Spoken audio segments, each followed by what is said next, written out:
Hey, thanks for checking out the video. If you all like it, please like and subscribe, and hope you all enjoy it. Have a great rest of the day. I'm going to talk about the 1760 events which occurred actually beginning yesterday, 263 years ago, in western North Carolina and western South Carolina. Number one, the events that occurred here are in a war that developed because of the French and Indian War, but it is very separate from the French and Indian War. To go and understand this conflict, we have to go back quite a few years before the French and Indian War even began. In 1747, the colony of South Carolina established a line about right there, and they told settlers that they cannot settle west or north of that place. That is called the Long Canes Creek. And this is your limit line, okay? Because the people that lived on the other side of that line, and have been there for thousands and thousands and thousands and thousands of years, were Cherokee Indians. That is their territory. The British are attempting to prevent and protect native lands from encroachment. Fast forward, in 1754, the French and Indian War broke out. And this war is being fought between France, their Native American allies, and England and the American colonies, and our Native American allies. The Cherokee were our allies, actually because Fort Dobbs's commander, Hugh Waddell, 2 Virginia delegates, and a Mohawk Indian from New York, met with the Cherokee and Catawba way down on the Broad River in what is today South Carolina in February of 1756, and it got them to agree to help North Carolina and Virginia patrol and defend their frontiers. We are tight allies, right? In 1756, later that year, a few settlers start creeping over that line where they're not supposed to go.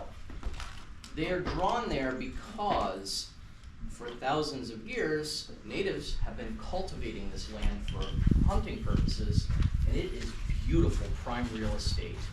And it looks like nobody's using it. So why not? We'll just go ahead and build our houses over here, right? At the same time, the Cherokee are sending hundreds of warriors north to help the Virginia and Maryland and Pennsylvania. And in 1758, the Cherokee sent more than 700 warriors to help the colonies and the British Army capture a French fort that had been built in downtown Pittsburgh, Pennsylvania, before it was Pittsburgh. The campaign was successful, but I actually jumped ahead of myself a little bit, I apologize. Just before the Cherokee go north to do that, in November of 1757, settlers who established themselves west of that limit line murdered 2 Cherokee men and 2 Cherokee women so that they could steal their deer hides and sell them for their own. And they collected their scalps and sold those. They also blamed it on the Chickasaw, and on the Creek, and on the Choctaw, and on the Catawba. They blamed it on everyone except white people. Anyway, so back, Cherokee send soldiers, or not soldiers, but warriors north. The campaign is successful in Pennsylvania, and in September of 1758, as these Cherokee are heading home, just north of modern-day Roanoke, Virginia, local Virginia militia decided for some reason that they are going to start ambushing their allies as they're returning home. Over the course of about 2.5 weeks, Virginians managed to murder about 40 of their allies. This upset the Cherokee on behalf of the colonies and these people to be murdered by them. Native Americans in the 18th century had their very own set of justice rules. They practiced commonly what's known as blood law. In blood law, when a native person was murdered, the warriors of their community were bound. They must go to the nation that killed their friend or loved one, and you take a life for a life. It was actually preferred to take captives. Ideally, it would be children or young women who would be brought back to the towns, and they would be adopted by the families of the murder victims. The Cherokee didn't do that. They actually went to Virginia and complained. Your people are murdering us. about it. There was even a Virginia officer present with the Cherokee when they were ambushed. And he complained, and Virginia did nothing. To get home, the Cherokee had to go all the way across North Carolina, down this way to Spartanburg is about here. They had to go all the way down to where Clemson University is, head north, and there's a fort there called Fort Prince George. They stopped there and said, hey, South Carolina soldiers, Virginians are murdering us. And the South Carolinians said, you should have complained to Virginia. In April and May of 1759, long time after the murders happened, the Cherokee were fed up. And they decided that they're going to get justice their own way. They decide that they're going to attack, and they're going to take the lives of approximately 40 settlers. And they did that in early 59. Except they didn't do it in Virginia. They did it here in North Carolina. Almost all of them lived between the Catawba and Yadkin rivers. And once the Cherokee did this, they thought, we have justice, we're good, right? We can go back to being allies. And they started attacking the French all over again. And in some cases, by mid to late 1759, their warriors were traveling as far west and north as modern-day St. Louis, Missouri. That's a huge demonstration of renewed friendship. But while they're doing that, the governor of South Carolina demanded that the Cherokee turn over all the warriors who participated in the attacks on North Carolina so they could be executed. And the Cherokee said, no, that's not justice. And the governor realized he asked a little bit too much, so he backed down, and he said they needed to turn over 80 warriors to be executed for the 40 lives of the North Carolinians taken. And the Cherokee said, no, that's not going to happen. So, at that refusal, the governor of South Carolina, Governor Littleton, told the Cherokee, we're going to be raising an army, we're going to send it west, and we are going to burn your towns and kill men, women, and children until 80 warriors are given over for execution. The Cherokee response was to send 38 chiefs down to Charleston to meet with the governor and try to prevent further bloodshed. The governor greeted them by saying, what business is it that you think you have here? They were put in shackles and hauled back across South Carolina, and they were thrown into jail cells inside of Fort Prince George and held as hostages. In early 1760, all but 6 of them were murdered by the soldiers in that fort. And for the Cherokee, that was the last straw. They declared war.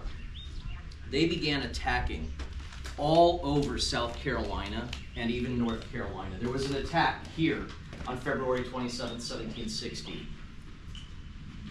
Governor Littleton panicked.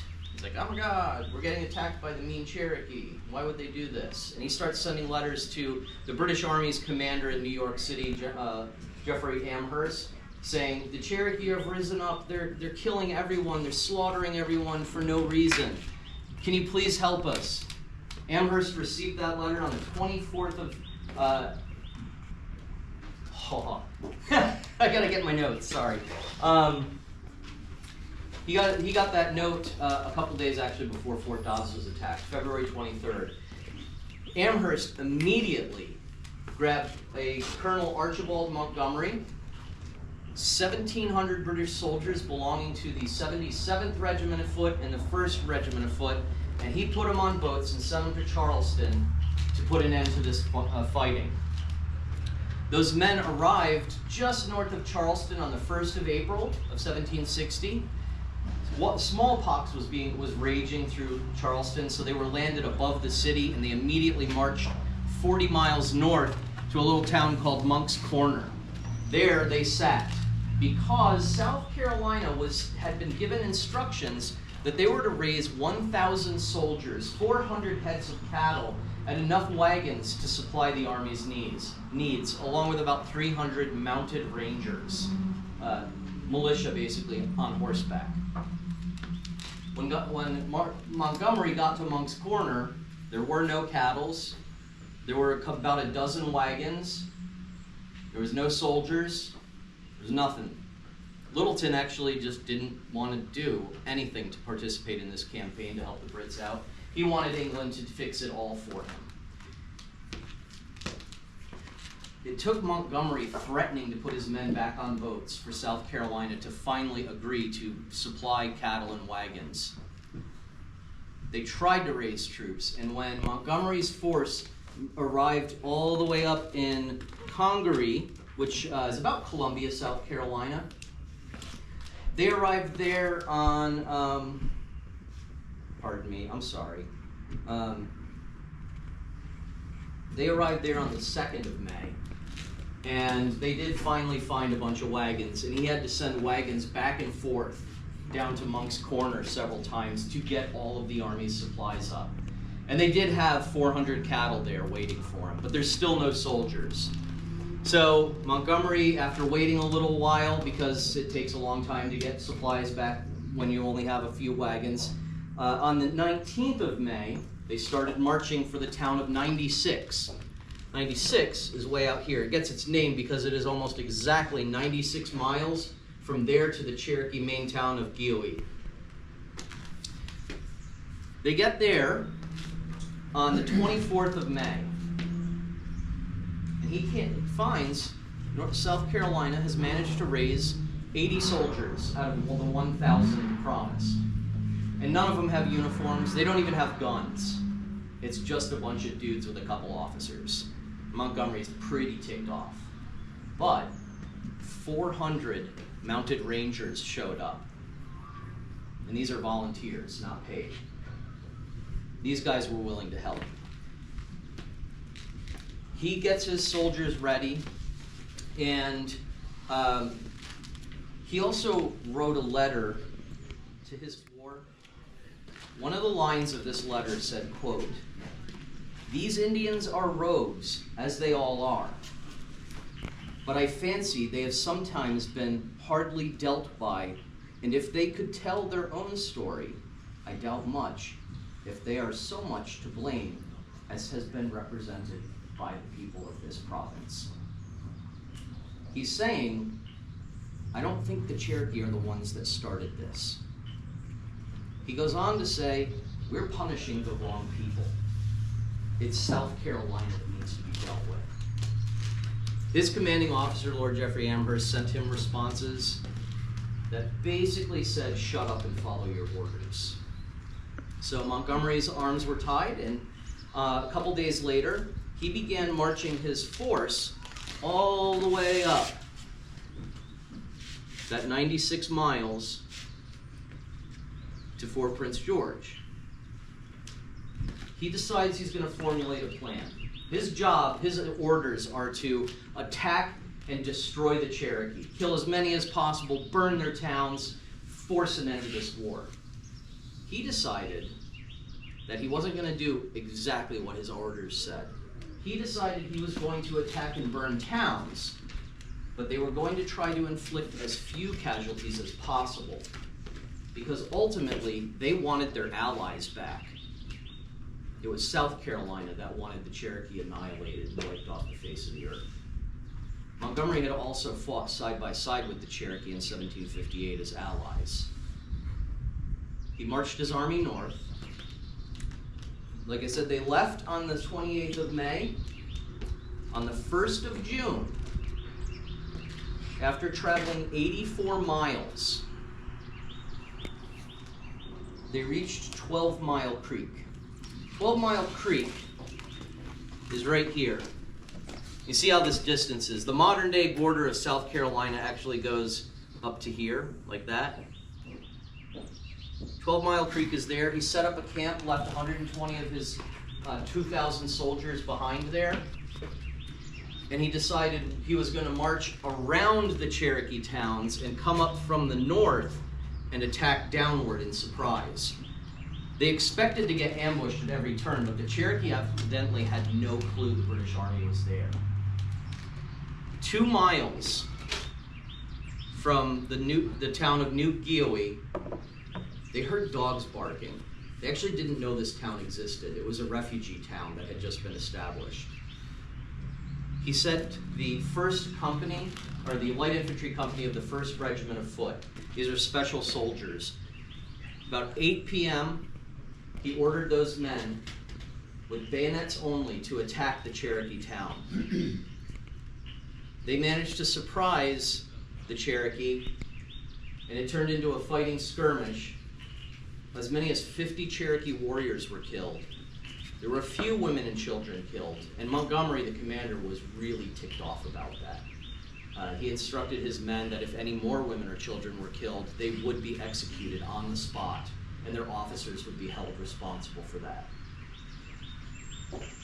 After they burned and destroyed New Kiowee, they marched another 25 miles up and around and attacked the town of Estado at about 3 in the morning.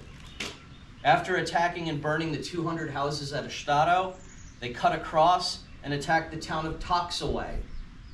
It is underneath Lake Kiowee today.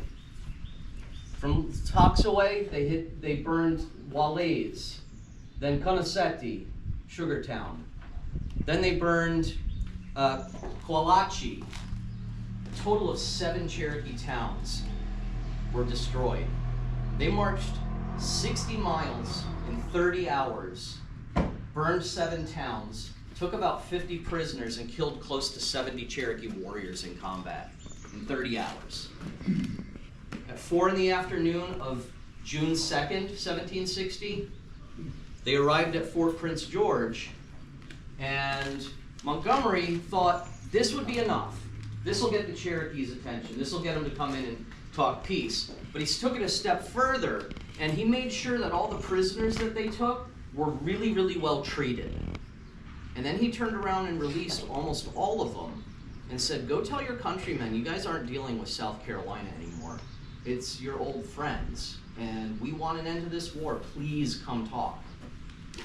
By the middle of June, more than 200 Cherokee delegates were heading down out of the mountains of western North Carolina, Tennessee, and they were all converging on Fort Prince George to meet with them.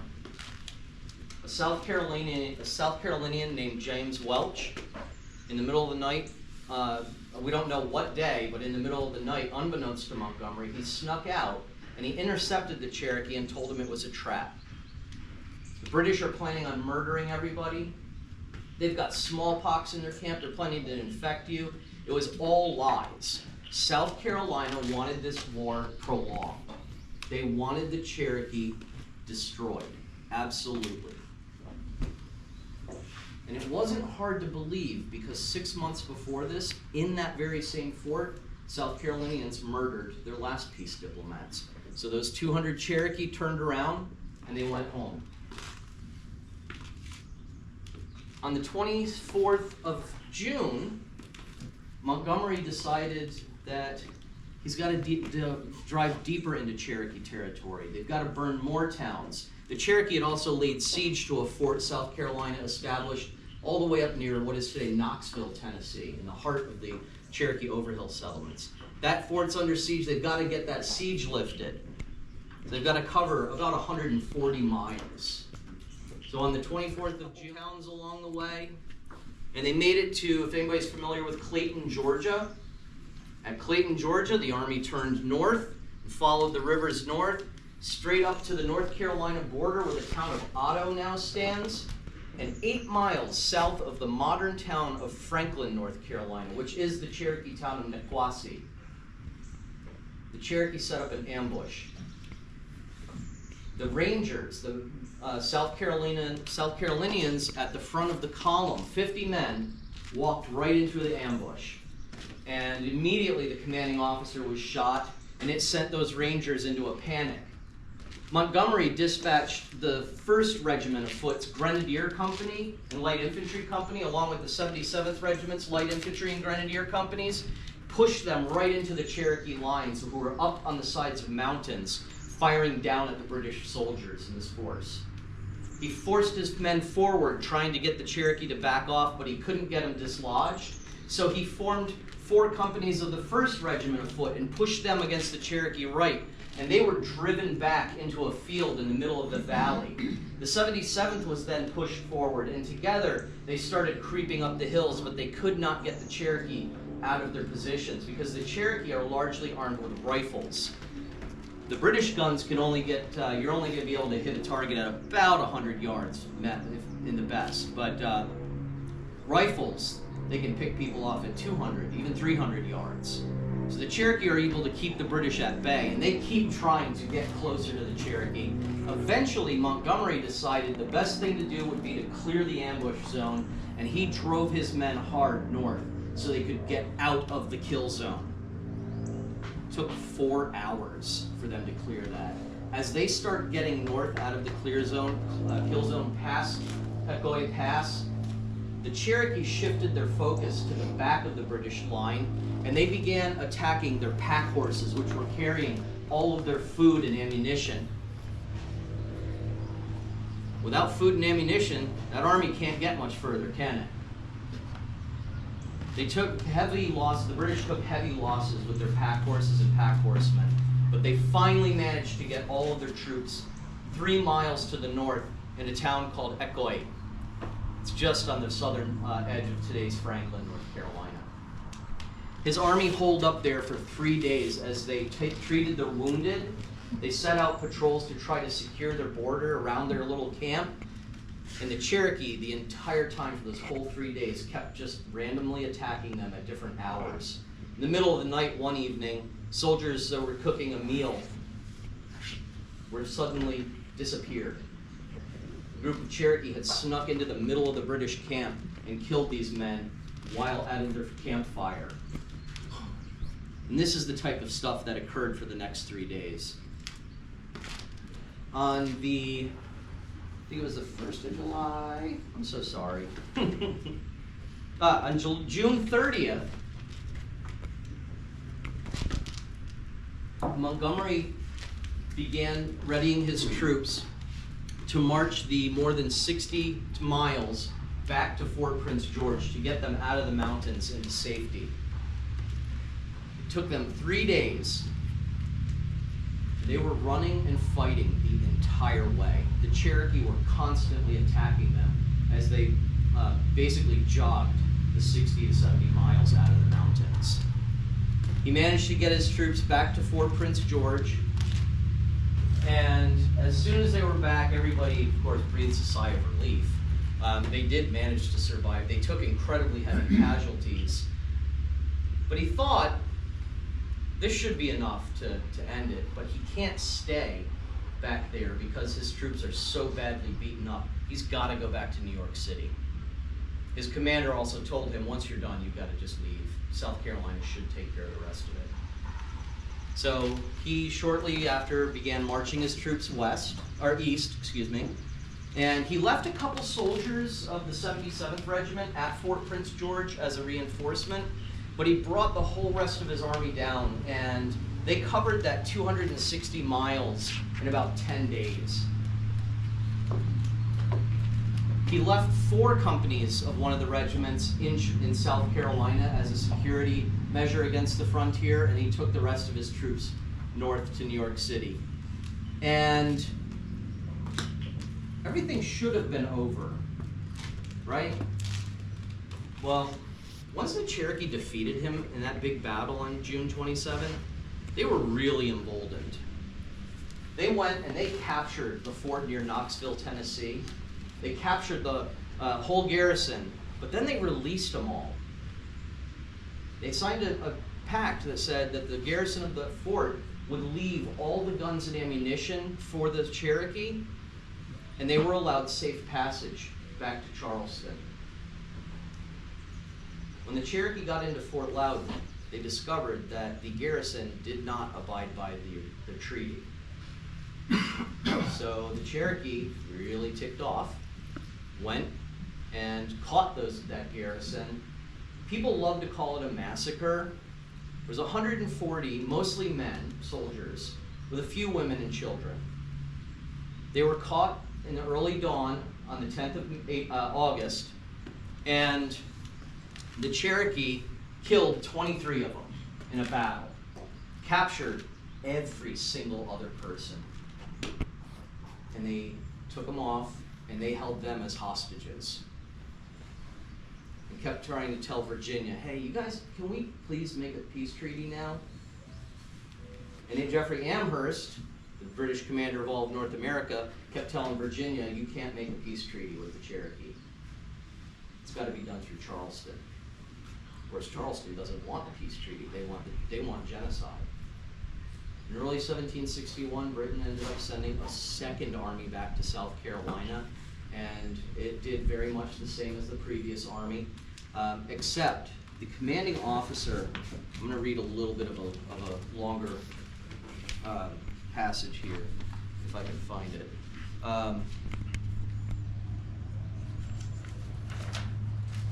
Lieutenant Colonel James Grant, who had served under Montgomery in 1760, he said, "I fancy the Indians have been the worst used, and yet I believe that the greatest part of them are sorry for what has been done and would be glad to make peace if they knew how to bring it about. A circumstance which I have learned from Captain Stewart confirms me in this opinion. The headmen were coming down in a body to make a peace treaty with Colonel Montgomery, until one Welch, a trader employed as a linguist, sent them notice by the Raven, a Cherokee Indian, that our good treatment of the prisoners was all a feint, that we might get the headmen together in order to put them to death. The treatment of their hostages had met with, murdered at Fort Prince George, induced them to believe that this report the more readily, and so to that end was put our making of peace, which I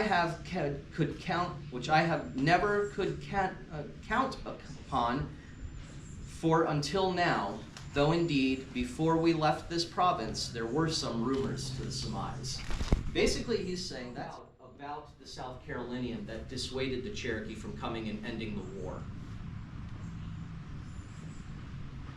He's laying it out. South Carolina is pushing this forward. They want the war to continue. He ended up burning 18 additional Cherokee towns, destroying the homes and food of more than 5,000 men, women, and children. At the same time that was happening in June of 1761 in western North Carolina and Virginia had a second army in what is today Kingsport, Tennessee, and it was getting ready to attack and destroy the rest of the Cherokee Nation.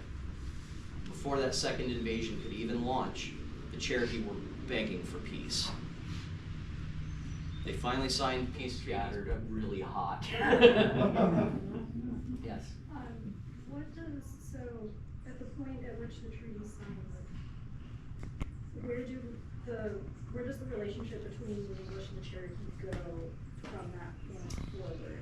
The Cherokee and the British were trying really incredibly hard to minimize the impact. They actually, one of the things that really made South Carolina mad was that the British commanding officer that burned the homes and food of 5,000 people turned around and immediately started sending supplies to the Cherokees so they would not starve to death and die of exposure.